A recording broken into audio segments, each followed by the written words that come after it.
کا ढंग आता नहीं, मुखालिफों को मैं अपने जलील कैसे करूं, दलील ही नहीं जब मेरे दोस्तों के पास, बताइए कि मैं रद्द दलील कैसे करूं। सदर अली वकार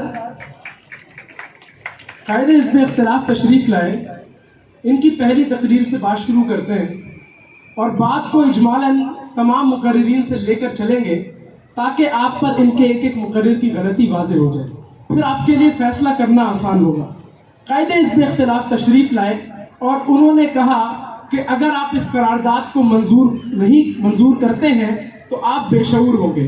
गोया अपनी बात की मुखालिफत की वजह से पूरे ऐवान को बेशऊर कह दिया। कायदे हिज़्ब इख्तिलाफ इतनी ज़्यादती नहीं करते। जनाबे वाला कायदे हिज़्ब इख्तिलाफ ने आकर कहा कि इन्होंने कल रात मेरी फेसबुक पे कोई पोस्ट देखी जो फौज के या किसी और इदारे के खिलाफ थी। हालांकि कायदे हिज़्ब इख्तिलाफ को मालूम होना चाहिए कि मेरा मोबाइल एक हफ्ता पहले चोरी हो चुका है।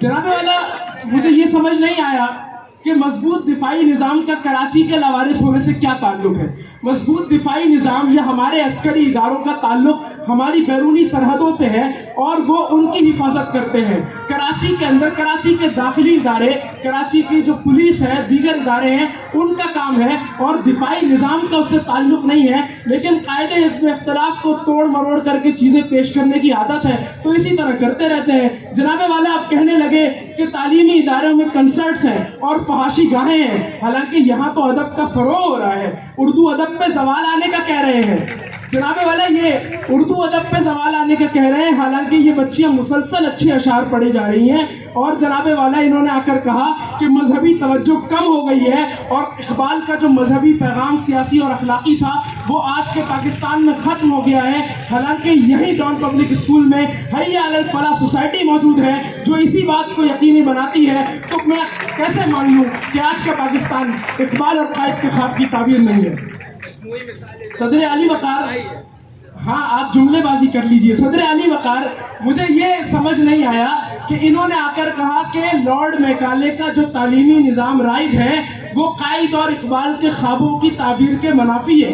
हालांकि कायद और इकबाल ने खुद उसी लॉर्ड मैकाले के निज़ाम तालीम से पढ़ा था, फिर भी वो अच्छी शख्सियतें बने, आप जैसे न बने। जनाबे वाला कायदे हिज़्ब इख्तिलाफ, मैं उनसे गुजारिश करना चाहूँगा कि ये आकर कहने लगे कि इकबाल के ख्वाब को, कायद के ख्वाब को हम समझेंगे और हम एक नई ताबीर बनाएंगे। जैसे आपने सुना था कुछ अर्सा पहले नए पाकिस्तान का, तो ये गोया ये कहना चाह रहे हैं कि इकबाल का ख्वाब खुद इकबाल को, आपके दादा को, आपके अब्बू को समझ नहीं आया, मैम शबाना को समझ नहीं आया, लेकिन आपको समझ आ गया और अब आप लेके चलेंगे और ख्वाबों की ताबीरें बनाएंगे। सदर अली वकार, मोहतरम कायदे हिज़्ब इख्तिलाफ को इतना शौक है इकरार जुर्म करने का और मायूस करने का कि अगर ये खुदा न खास्ता 65 में होते तो भारत के हमले पर ऐलान करते कि हम हैं ही इसी काबिल, हमें तो हार मान लेनी चाहिए। जनाबे वाला पहले मुकर्रिर की तरफ आते हैं। पहले मुकर्रिर आए और उनकी पूरी तकरीर में सिर्फ अशार ही अच्छे थे। आफिया के लिए उन्होंने बात की कि हमने आफिया को भेज डाला, हालांकि हम तो उस वक्त पैदा हुए थे।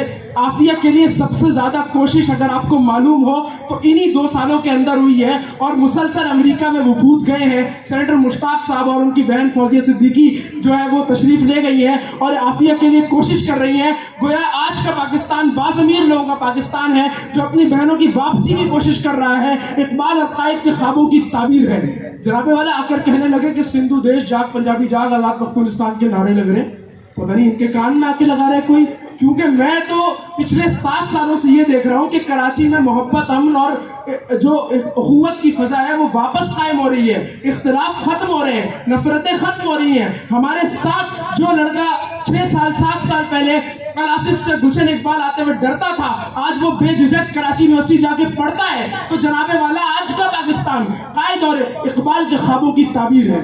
दूसरी मुकर्रिरा है, आकर कहने लगी माजी तो अच्छा था, हाल खो गया। जबकि पहले मुकर्रिर ने आकर भयानक माजी बताया था। भाई खुद तो मुत्तफिक हो जाओ, भूल गई फिर जाके। कायदे हिज़्ब इख्तिलाफ से गुजारिश है तकरीर लिख कर दे तो याद भी करवा दिया करें।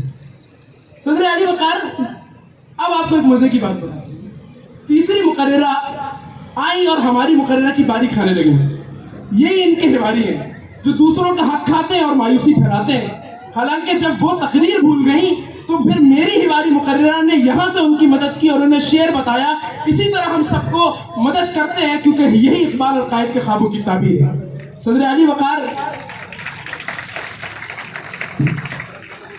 چوتھی مقررہ نے آ کر کہا کہ تعبیر ملی تو ہے لیکن ادھوری ہے. چلو آدھی بات تو مان لی, آدھی بات آہستہ آہستہ مان لی جائے گی. بہرحال آپ کی سائڈ کے مقررین جو ہیں وہ ہماری سائڈ کی باتیں کر رہے تھے. اس سے ثابت ہوتا ہے کہ ہماری بات کا کوئی نہ کوئی اثر ہوا ہے اور یہ ایوان واقعی باشعور ہے, تبھی آپ کی بات کو تسلیم نہیں کر رہا. جناب والا پانچویں مقررہ نے آ کر عجیب بات کی. انہوں نے آ کر کہا کہ یہاں پہ لشکاریں مارتے میک اپ کرتی بد کردار لڑکیاں ہیں. حالانکہ اس ایوان میں بیٹھی میری پاک دامن مائیں بہنیں اس الزام سے بالکل بری ہیں کہ ان کو پردے کا تردد نہیں کرنا پڑتا. ایسا چہرہ ہے کہ دیکھے تو حیا آتی ہے. صدر علی وقار چھٹی مقررہ آئیں اور آ کر کہنے لگیں کہ یہ لوگ بھی کیا لوگ ہیں, مر کیوں نہیں جاتے. میری بہن کیوں اتنے سارے لوگوں کو مارنا چاہتی ہیں, بریانی کھانی ہے تو ہم ایسے ہی کھلا دیتے ہیں. صدر علی وقار ساتویں مقررہ آ کر کہنے لگیں کہ شاہراہوں پر بہنوں کی عزت محفوظ نہیں, حالانکہ یہ ابھی انہی شاہراہوں سے ہو کر آ رہی ہیں, انہیں کسی نے نہیں چھیڑا. آ کر کہتی ہیں آزادی اظہار رائے نہیں, حالانکہ خود اس روشٹم پہ کھڑے ہو کر تقریر کر کے گئی ہیں آزادی اظہار رائے موجود ہے اور آج کا پاکستان قائد اور اقبال کے خوابوں کی تعبیر ہے. صدر علی وقار آٹھویں مقرر نے آ کر 3-4 منٹ میں 6 اشعار پڑھے. 2 باتیں ثابت ہوتی ہیں. ایک تو یہ کہ مخالفت والوں کو مباحثہ نہیں آتا کیونکہ مباحثے میں اتنے زیادہ اشعار کا رواج نہیں, اور دوسرا یہ کہ اردو ادب زندہ ہے اور خواب تعبیر ہو رہا ہے. صدر علی وقار 9ویں مقرر نے آ کر مذہبی دلیلیں دی اور احادیث اور قرآن کی آیتیں کوٹ کی. جناب والا ان کو بتاتا چلوں قائد حزب اختلاف کو اپنے حواریوں کو ایک سیشن دے دینا چاہیے تھا جس سے ان کو سمجھ میں آ جاتا کہ مباحثے کے اصول یہ ہوتے ہیں, مذہبی دلیلیں مباحثے میں نہیں دی جاتی اور قرآن حدیث کا درس نہیں دیا جاتا. لیکن جیسا قائد ویسے حواری. صدر علی وقار اگر آگے بڑھیں تو قائد حزب اختلاف نے ابھی آ کر کہا کہ تعلیمی اداروں میں بھینسوں کے باڑے ہیں, حالانکہ یہاں میری پیاری بہنیں بیٹھی ہیں, البتہ بھینس ایک ہی نظر آ رہی ہے. کیوں جناب قائد؟ صدر علی وقار آخر میں جاتے جاتے میں اس ایوان سے اپیل کرنا چاہوں گا کہ قائد حزب اختلاف کی تقریر کا جو تیہ پانچہ ہم نے آپ کے سامنے رکھ دیا, جو ان کی تقریر تھی نہ وہ اس قابل تھی کہ اس کو سنا جائے, لیکن بہرحال آپ تمام کا ظرف تھا کہ آپ نے اس کو سنا.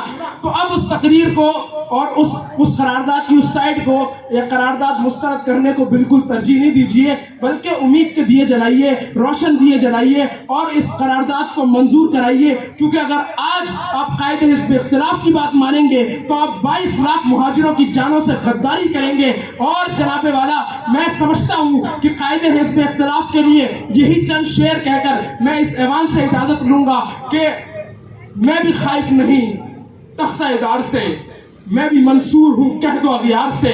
کیوں ڈراتے ہو زندہ کی دیوار سے, ظلم کی بات کو, جہل کی رات کو میں نہیں جانتا, میں نہیں مانتا, اور تم نے لوٹا ہے صدیوں ہمارا سکون, اب چلے گا نہ ہم پر تمہارا خصوص. چار اگر میں تمہیں کس طرح سے کہوں, تم نہیں چار اگر کوئی مانے مگر, میں نہیں جانتا میں نہیں مانتا. دیپ جس کا محلات ہی میں چلے, چند لوگوں کو جو ساتھ لے کر چلے, وہ جو سائے میں ہر مصلحت کے پلے, ایسے دستور کو صبح بے نور کو میں نہیں جانتا میں نہیں مانتا. آپ کی سماعتوں کا